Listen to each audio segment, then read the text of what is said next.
حقیقت یہ ہے کہ بڑھتی مخالفت کے دور میں بہترین دل و دماغ حق و انصاف کے ساتھ کھڑے ہونے پر مجبور ہو جاتے ہیں۔ حق پسند لوگ عام حالات میں غیر جانبدار ہوتے ہیں، لیکن جب حق کی شدت کے ساتھ مخالفت ہوتی ہے تو اپنی خاموشی کی زنجیریں توڑ کر حق و انصاف کی دست و بازو بن جاتے ہیں۔ اس لیے جب دین کے خلاف پروپیگنڈا کیا جائے اس وقت لوگوں کو اپنی بات سنانے اور بتانے کا ہمارے لیے خاص موقع ہوتا ہے۔ ایسے موقعوں پر اگرچہ الیکٹرک اور پرنٹ میڈیا ہمارے پاس نہیں ہوتا ہے، یہ ہماری کوتاہی ہے، لیکن اسلام کے خلاف پروپیگنڈے کو مثبت جواب دینے اور کاؤنٹر کرنے کے لیے سوشل میڈیا کا استعمال کرنے کی سہولت ہمیں حاصل ہے۔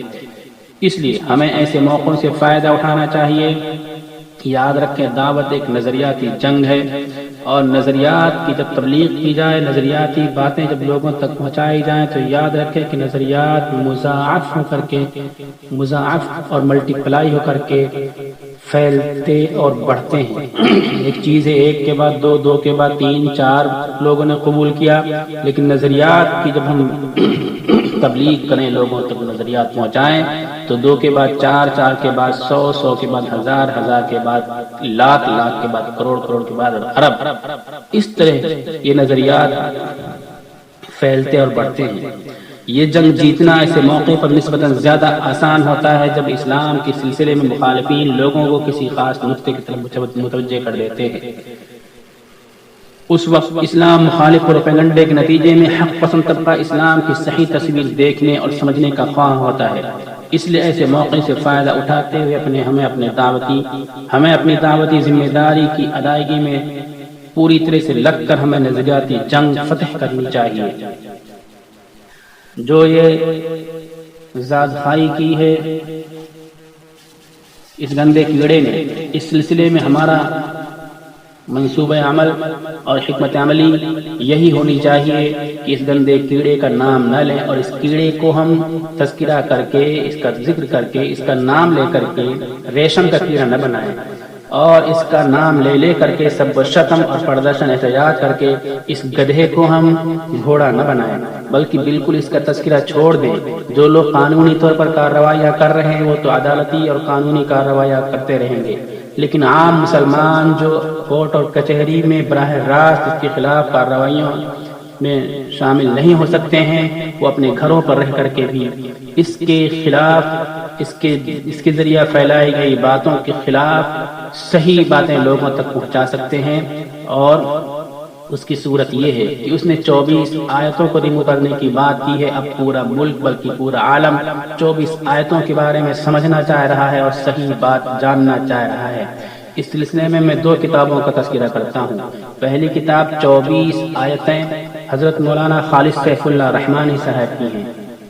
اس کی انگریزی اور ہندی بھی شائع ہو چکی ہے۔ اردو میں سوشل میڈیا پر لوگ پوسٹ سینڈ کر رہے ہیں۔ اردو سے اہل اسلام اور مسلمانوں کو اس سے فائدہ ہوگا، لیکن ہندی اور انگریزی میں پورا ملک اس کو پڑھے گا اور سنے گا۔ اس لیے اس کی ہندی اور اس کی انگریزی PDF حاصل کر کے زیادہ سے زیادہ سوشل میڈیا پر شیئر کیا جائے۔ دوسری کتاب عالی جناب سوامی لکشمی شنکر آچاریہ جی کی ہے، اسلام آتنک یا آدرش، یہ ہندی میں ہے۔ اس کتاب کو بھی بہت زیادہ سینڈ کی جائے اور بہت زیادہ پوسٹ کی جائے اور بہت زیادہ لوگوں تک پہنچانے کی کوشش کی جائے۔ اس کے علاوہ جو لوگ زبان جن کی صاف ہے، خاص طور پر جو الیکٹرک میڈیا پر کام کرتے ہیں، وہ ان دونوں کتابوں کے الگ الگ چیپٹرز کو چھوٹے چھوٹے کلپ کی شکل میں آڈیو ویڈیو کے ذریعے سے لوڈ کریں اور آڈیو ویڈیو کلپ بنائیں اور نیٹ کے تمام پلیٹ فارم کے ذریعے سے اس کو زیادہ سے زیادہ شیئر کریں اور آگے پہنچائیں۔ ہر مسلمان جو گھروں میں بیٹھا ہے، دکانوں پہ بیٹھا ہے، 2 منٹ 1 منٹ کا ٹائم صبح شام دے، دوپہر میں دے، رات میں دے، اور اگر صبح اس نے ان کتابوں کو آگے سینڈ کیا، ان کتابوں کے کلپ اور آڈیوز کو آگے سینڈ کیا، تو دوپہر میں بھی سینڈ کرے، شام کو بھی سینڈ کرے، رات میں بھی سینڈ کرے۔ کوئی ایک آدمی رفیق گھر کے کسی فرد نے سینڈ کر دیا تو دوسرا اس پر مطمئن نہ ہو جائے، بلکہ دوسرا بھی سینڈ کرے۔ جتنی کثرت کے ساتھ ہم آگے اس کو سینڈ کرتے رہیں گے اتنی ہی زیادہ لوگ سنیں گے، سمجھنے کی کوشش کریں گے۔ کبھی ایسا ہوتا ہے کہ بہت سے لوگ ذاتی مصروفیات کی وجہ سے ناانصافی اور انصاف کی اس لڑائی میں سے بالکل الگ ہوتے ہیں، لیکن جب کثرت کے ساتھ پوسٹیں نیٹ پر سینڈ ہوں گی، یوٹیوب، فیس بک، واٹس ایپ، ٹیلی گرام اور دوسرے پلیٹ فارم پر،